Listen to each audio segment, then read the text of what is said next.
organized political stakeholders meeting at Adriana Hotel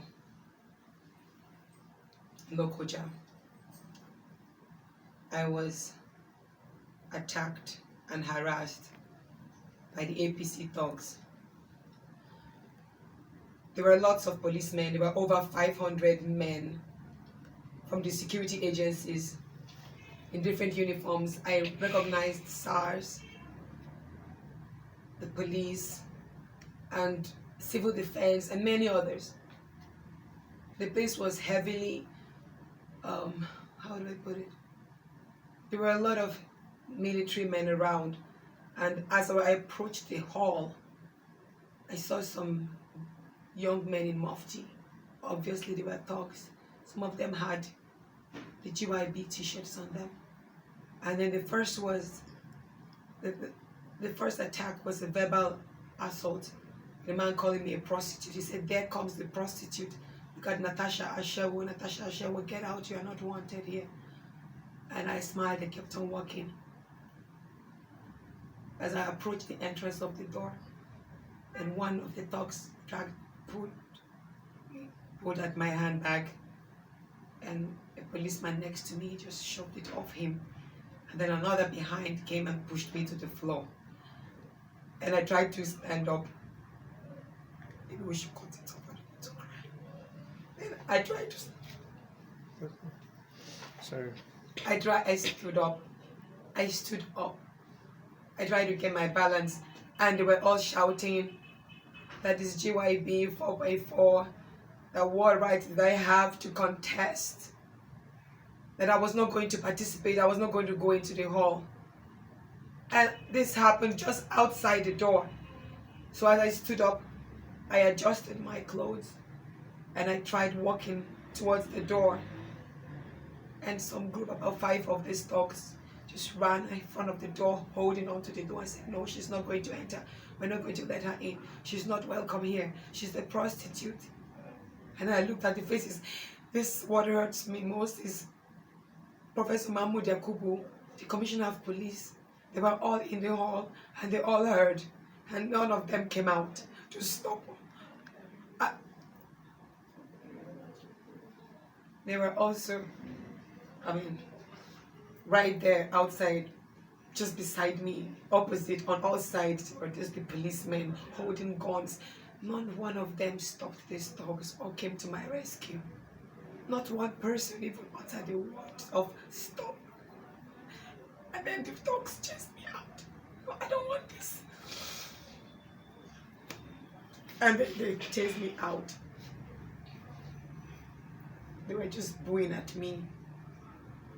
And I had to walk out. I didn't go, they just walked me out of the place.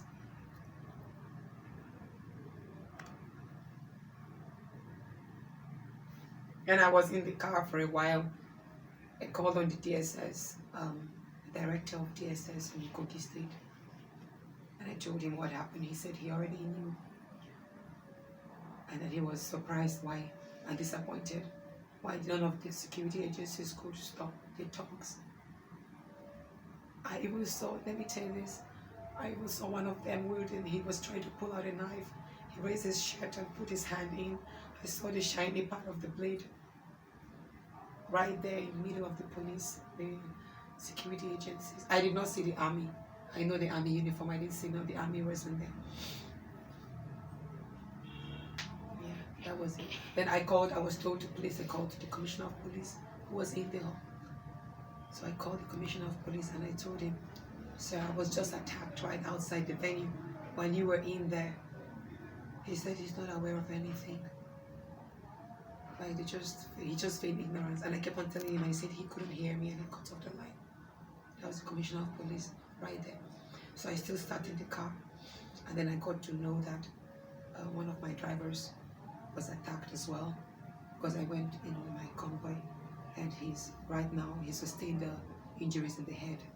So they've taken him to the hospital, and one of my campaign vehicles was later vandalized because the thugs, when they chased me out, when they booed me, they walked towards, and when they saw my vehicle, they attacked my vehicle.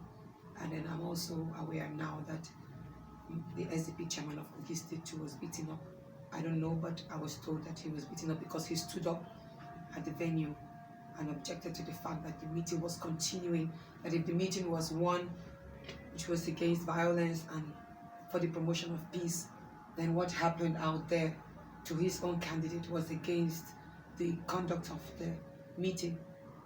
And when he spoke, the next thing he stepped out of the hall, and these same thugs lynched him right in front of the police, and nobody did anything. So this brings a lot of worry, and it raises the question again of security in Kogi State, and how prepared are we for the elections that is just a few days away. If this can happen to me, a candidate, and we ask ourselves, and for Nigerians watching, this is real. I'm not just putting this up. Everybody witnessed what happened. Everyone witnessed what happened. And if we keep quiet in the face of this, then it can happen to anyone. Ayabelo is wrong. And APC Kogi chapter is taking it too far. I mean, we have decent people. And these are people, we have decent people, educated individuals who want to participate in politics for the advancement of our state. And we shouldn't be treated this way. Like thugs, how did we deteriorate to this place? Are we not tired? Are we not tired? How come? What even baffles me is, how can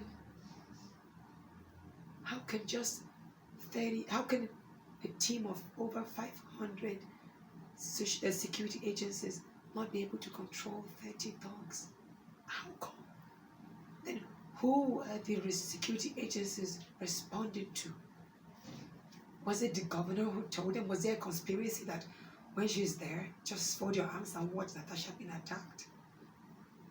Is that exactly what's going to happen on election day, whereby people will go to vote, and then this innocent electorates will be attacked because they are not voting a particular party, which is APC? Is this just a prelude of what we're going to expect? While I was in the car, I received a call from the EU delegation acknowledging what had happened to me. And they said again that they're going to put a word to the Commission that they have been speaking against this violence in their private. So I told the EU Commission, stop speaking in private.